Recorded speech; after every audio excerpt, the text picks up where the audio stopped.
Hello மக்களே! இந்த பூவினுடைய பேர் தெரிஞ்சா கமெண்ட் பண்ணுங்க. ஸோ எனக்கு வந்துட்டு ரொம்ப பிடிக்கும். நாங்க ஊருக்கு போம்போது பார்த்தீங்க அப்டின்னா, ஒரு இடத்துல வந்துட்டு ஒரு வீட்ல வச்சிருப்பாங்க. இது வந்து ஒரு செடி இருந்தாலே வந்து ஃபுல்லா வந்து க்ரோத் ஆகும் போல. பட் அந்த மரத்துல ஒரு பூ இருந்தா கூட அந்த இடத்தவே வந்து அழகா, அவ்ளோ அழகா சூப்பரா காமிக்கக்கூடியதா வந்துட்டு இந்த பூ. பட் பேர் தெரியாது எனக்கு.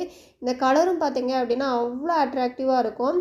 ஸோ அது பக்கத்துல பார்த்தீங்க அப்டின்னா, இந்த மாரி வந்துட்டு புதினா வந்து நெறையவே வந்து நட்டிருக்காங்க. ஸோ அது வந்து செம்மையா வந்து க்ரோத் ஆயிருந்துச்சு. அதுக்கு பக்கத்துலயே வந்துட்டு துவரங்காய் வந்துட்டு மரம் மாரி வந்து வளர்ந்துருந்துச்சு.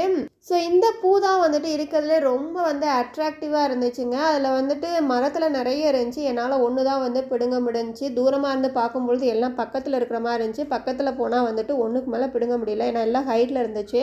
சில பிளாக் கலர் விதை இருக்கு. ஸோ அது போட்டா வளருமா அப்படிங்கிறது தெரியல. என்ன பூன்னு தெரிஞ்சா கமெண்ட் பண்ணுங்க. தேங்க் யூ ஃபார் வாட்சிங்.